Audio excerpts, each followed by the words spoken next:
Karen strode through the bustling farmer's market, her lips pursed in a permanent scowl. The stench of fresh produce and the cacophony of vendors hawking their wares assaulted her senses. She quickened her pace, determined to finish her shopping and escape this vulgar display of rural life. Approaching a fruit stand, Karen eyed the selection with disdain.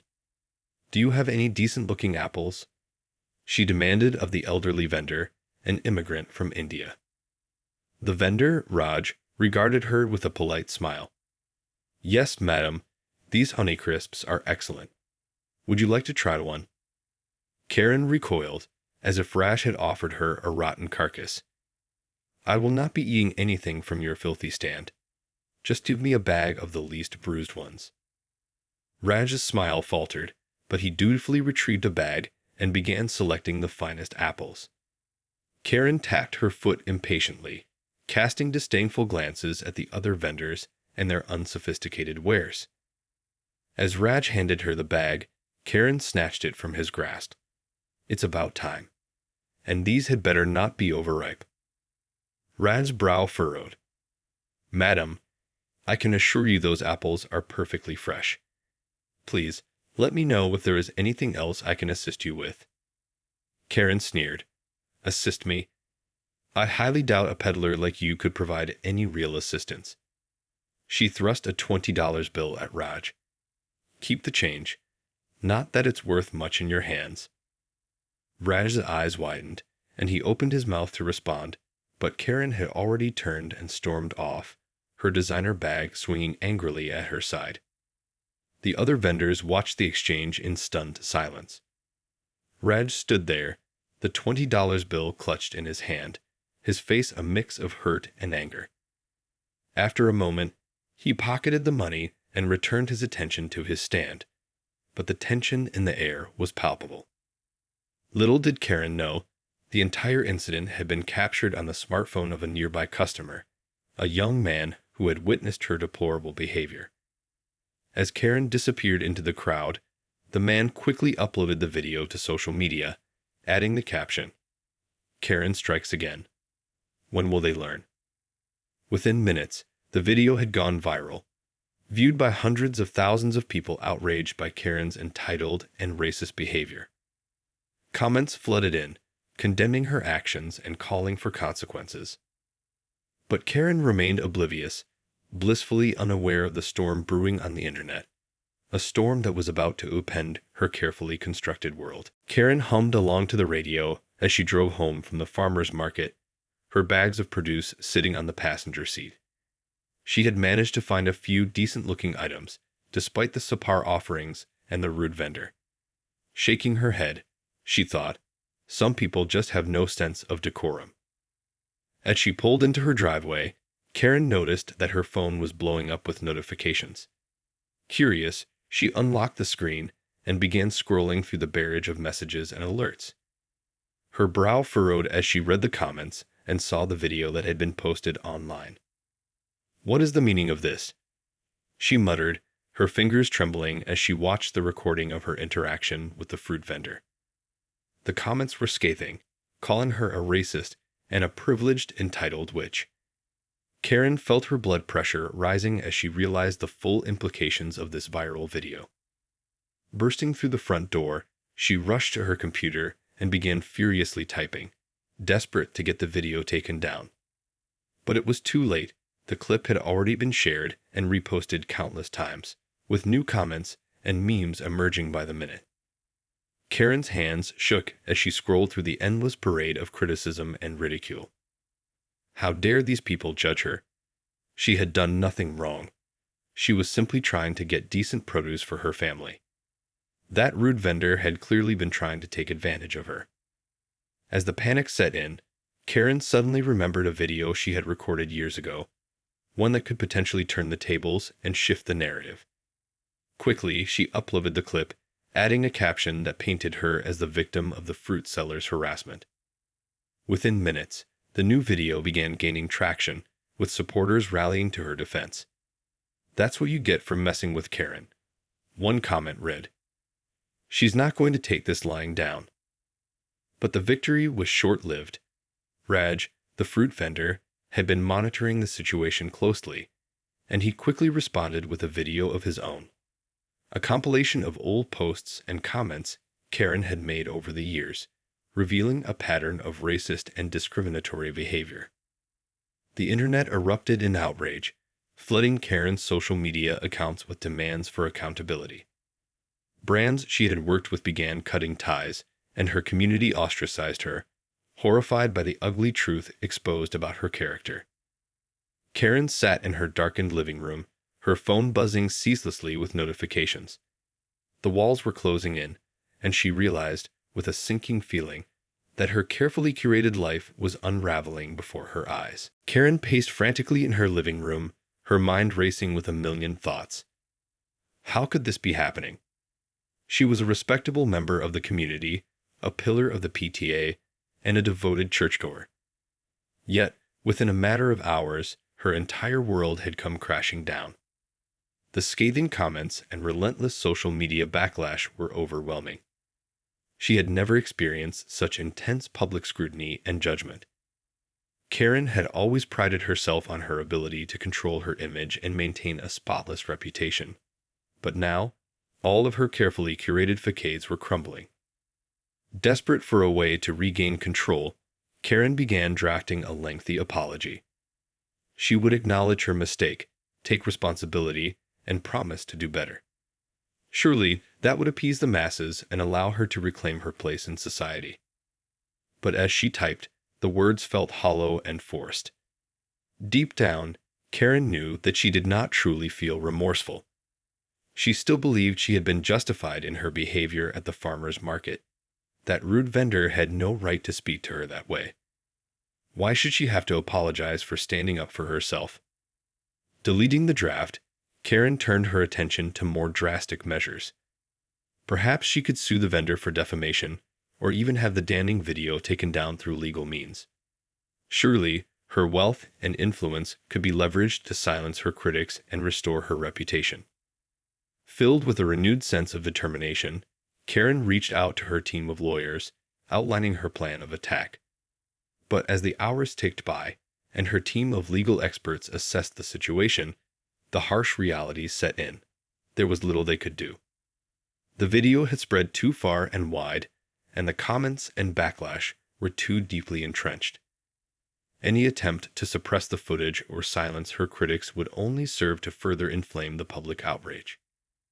Karen's reputation was in tatters, and there was no easy way to undo the damage. Sinking into her chair, Karen felt a wave of despair wash over her. Her carefully constructed world was crumbling, and she was powerless to stop it. She had always prided herself on her ability to control her image and maintain a spotless reputation. But now, all of her carefully curated facades were unraveling before her eyes. As the realization set in, Karen could not help but wonder. How had it all gone so wrong? The next morning, Karen awoke to the sound of her phone incessantly buzzing. Reluctantly, she reached for the device, dreading the onslaught of notifications and messages that were sure to be waiting. As she scrolled through the endless stream of comments and posts, her heart sank. The backlash had only intensified overnight, with people from all corners of the internet weighing in on her deplorable behavior. Worse still, the video of her racist remarks from years ago had resurfaced, adding fuel to the fire. Karen felt her stomach churn as she watched the damning footage. The casual use of slurs, the dismissive treatment of minority employees. It was all there, a damning testament to the ugliness that had been lurking beneath the surface of her carefully curated public persona. Overwhelmed by shame and despair, Karen retreated further into her home, cutting herself off from the outside world. She refused to leave, afraid of the judgment and condemnation that would surely greet her. Her once pristine reputation lay in tatters, and she had no idea how to even begin rebuilding it. As the days turned into weeks, Karen's isolation deepened. She stopped answering calls from friends and family, ignoring their pleas for her to address the situation and make amends. Instead, she spent her days scrolling endlessly through the relentless online tirades, each one a fresh wound to her battered psyche. The once confident Karen had been reduced to a shell of her former self, paralyzed by fear and self-loathing. She had worked so hard to cultivate a facade of perfection, only to have it ripped away in the most public and humiliating manner possible. Throughout it all, Raj, the fruit vendor, watched the unfolding drama with a mixture of satisfaction and sadness. He had never sought to destroy Karen's life, but rather to hold her accountable for her actions. Yet, as he saw the depth of her despair, he couldn't help but feel a twinge of empathy. Perhaps, in the end, the true punishment was not the public shaming, but the realization that all the carefully constructed walls she had built around herself were nothing more than an illusion. Karen had lost not just her reputation, but her sense of self, and the road to redemption would be long and arduous. As the days turned into weeks, Karen's isolation deepened. She had become a virtual recluse, refusing to leave her home and face the constant barrage of judgment and criticism. The once confident Karen had been reduced to a shattered shell of her former self, paralyzed by fear and self-loathing. Desperate for a respite from the relentless online tirades, Karen found herself turning to alcohol as a means of escape. Bottle after bottle, she would numb the pain of her ruined reputation, the weight of her past misdeeds bearing down on her with crushing intensity. Yet, even in the haze of her drunken stupor, Karen could not escape the incessant reminders of her fall from grace. The comments, the memes, the endless recirculation of the damning videos. It was a never-ending torrent of humiliation and shame. Trapped in her own personal hell, Karen began to lash out, sending angry, drunken messages to those she deemed responsible for her downfall. She attacked the fruit vendor, Raj, accusing him of orchestrating a smear campaign against her. She berated her former friends and colleagues, blaming them for abandoning her in her time of need. But the more she lashed out, the more the public turned against her. The sympathy and goodwill that had briefly been extended in the wake of her apology video quickly evaporated, replaced by a renewed sense of outrage and contempt. Karen's spiraling behavior only served to further erode what little remained of her reputation.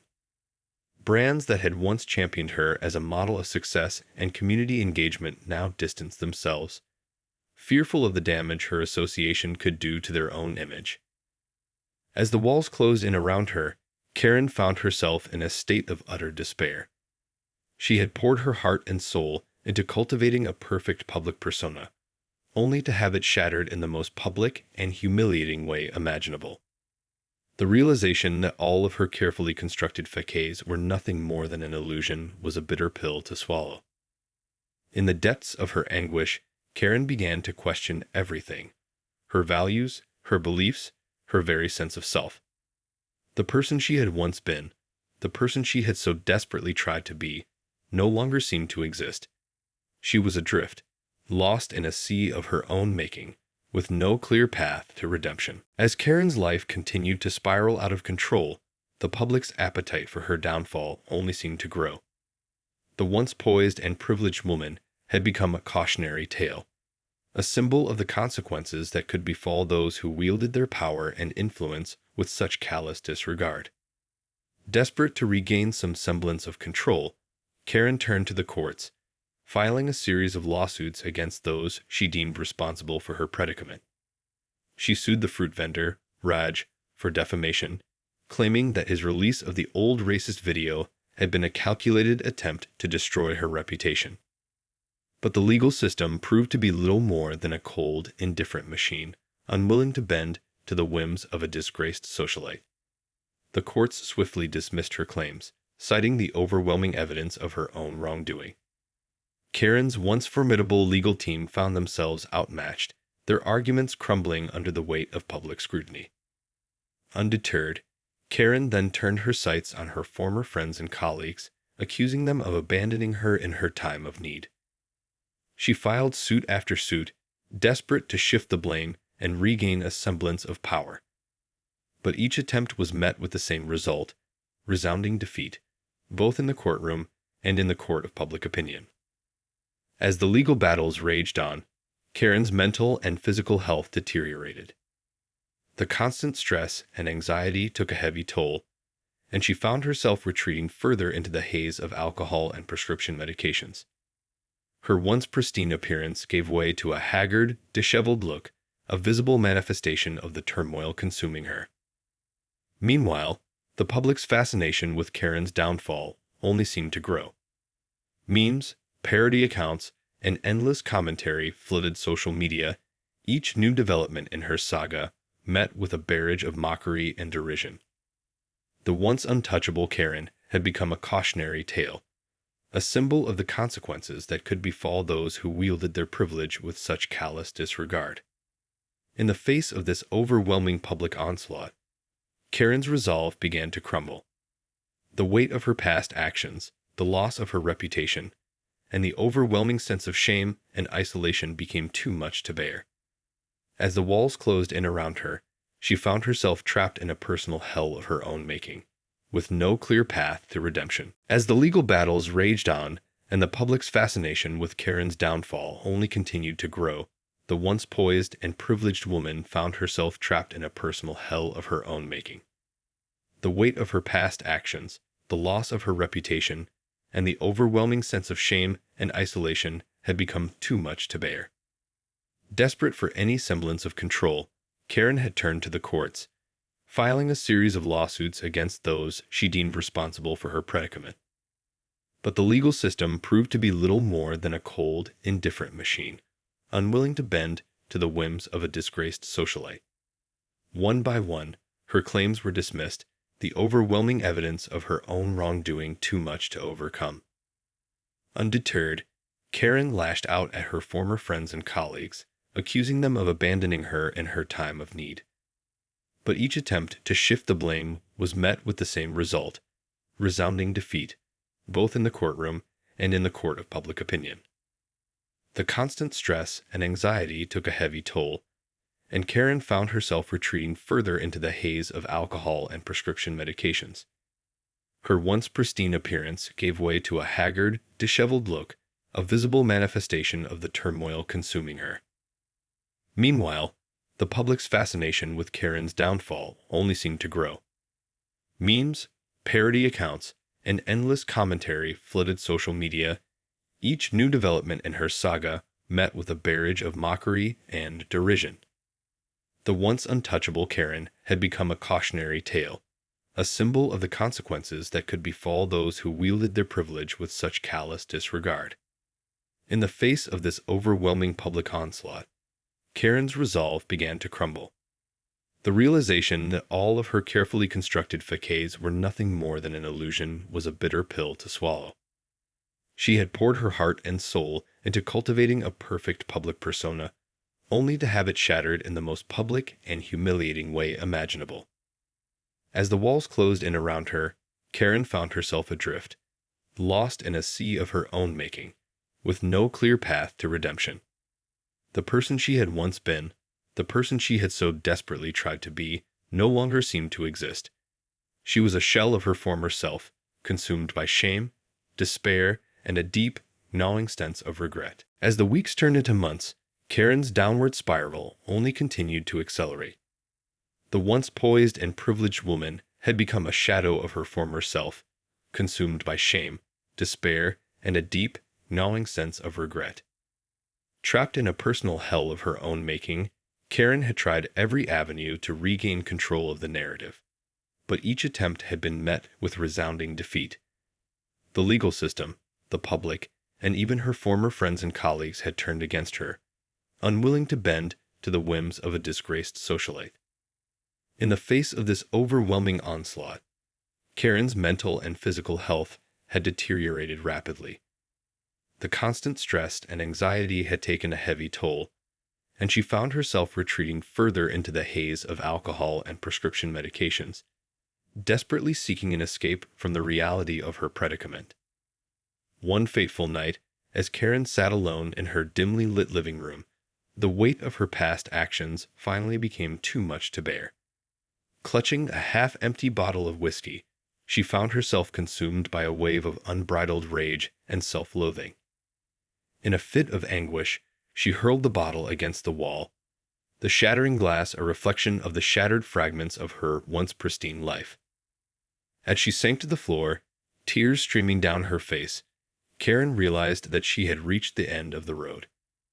The person she had once been, the person she had so desperately tried to be, no longer existed.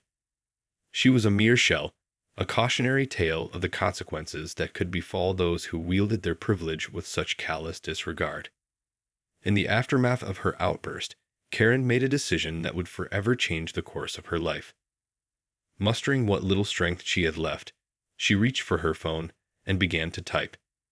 The words came slowly at first, but as she poured her heart and soul into the message, a sense of clarity began to emerge. With a trembling hand, she hit send, her final act of contrition and acceptance. The message, a heartfelt apology to Raj, the fruit vendor she had once treated with such disdain, would mark the beginning of a long and arduous journey towards redemption. As the response from Raj arrived, Karen felt a glimmer of hope ignite within her. Perhaps, in the end, the true punishment was not the public shaming, but the realization that all the carefully constructed walls she had built around herself were nothing more than an illusion. And now, with a newfound sense of humility and purpose, she was ready to rebuild, one brick at a time.